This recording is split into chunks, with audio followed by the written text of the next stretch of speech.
জমে উঠেছে কোরবানির পশুর হাটও। এটি জমাই স্বাভাবিক। দাম নিয়ে ক্রেতা বিক্রেতার মিশ্র প্রতিক্রিয়া রয়েছে। হাটের বিস্তারিত খবর জানতে আমাদের সহকর্মীরা রাত থেকেই সারা রাতেই মাঠে ছিলেন। মাহিদুল ইসলাম মাহি, তার সঙ্গে একটু যুক্ত হতে চাই। মাহি, একটু আমাদেরকে জানাবেন হাটের বর্তমান চিত্র কি দেখছেন? মানে আর তো বেশি সময় নেই, ক্রেতারা দাম দর করছেন এখনো, আর গরুর দাম কেমন মোটামুটি এবার মানে আজকের দিনটাতে এসে যদি বলি।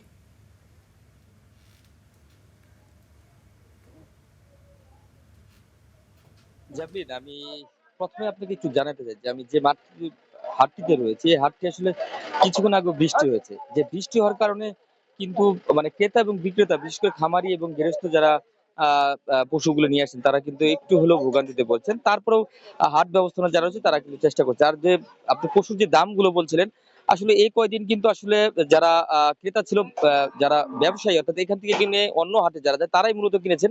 কিন্তু যারা কুরবানি করবেন, পশু কুরবানি করবেন, তারা কিন্তু ওই ক্রয়গুলো কিন্তু করেননি আগে। কারণ আসলে মূলত আজকে সকাল থেকে কিন্তু ক্রয়টা শুরু হচ্ছে। আমি যদি জানিয়ে রাখি যে এই হাটে গত রাতে কিন্তু কয়েকটি পশু কিন্তু বিক্রি হচ্ছে। বিশেষ করে ৬টি ৫টির মতো মহিষ এবং অনেকগুলো গরু বিক্রি হয়েছে। আমি একজন খামারির সাথে সংযুক্ত করার চেষ্টা করব, যিনি আসলে ২৩টি গরু লালন পালন করেছিলেন এবং এই হাটে কয়টা বিক্রি করেছেন আর দাম কেমন যাচ্ছে?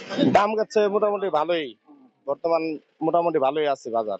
কেমন করে বিক্রি করছেন? কত টাকা করে বিক্রি করছেন একটু জানাবেন আর কি। মোটামুটি ২,২০,০০০, ২,০০,০০০, ২,৫০,০০০, তারপর ১,৮০,০০০। আমি জানলাম যে জানালেন যে মহিষ বিক্রি করেছেন। মহিষের দামটা কেমন একটু জানাবেন এই হাটে আর কি। মহিষ বিক্রি করছি এই হাটে ২,৫০,০০০, ২,৮০,০০০, ৩,০০,০০০ এরকম বাজেটে বিক্রি করছি। আর বাজার ভালো মহিষের মোটামুটি।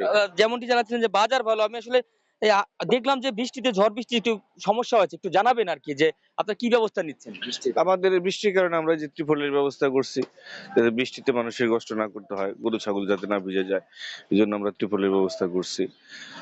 এই আমি যেমনটি জানাচ্ছিলাম যে আসলে আমি যদি একটু দেখানোর চেষ্টা করি আপনাদের যে এখনো কিন্তু সকাল বেলায় কিন্তু সারা রাত এই পশুগুলো ছিল এবং সকালবেলা কিন্তু ট্রাকে ট্রাকে করে পশুগুলো আসছে মানিকগঞ্জের এই নয়হাটে। এই হাটটি যদি বলি প্রায় শতবর্ষী হাট এবং এবং এই হাটে কিন্তু আমি আরেকজন যিনি রয়েছেন, কয়টা গরু বিক্রি করছে? আমি ৯টা গরু বিক্রি করছি।